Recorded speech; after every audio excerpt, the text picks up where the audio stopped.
Today I will be reviewing the Kavlorn KL61.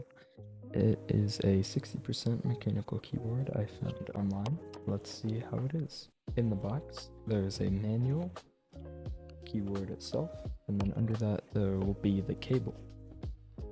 The cable is a plastic USB-C cable. It has a plastic case.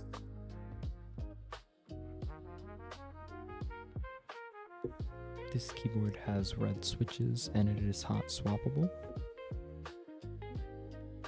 Here's some of the lighting options for the keyboard.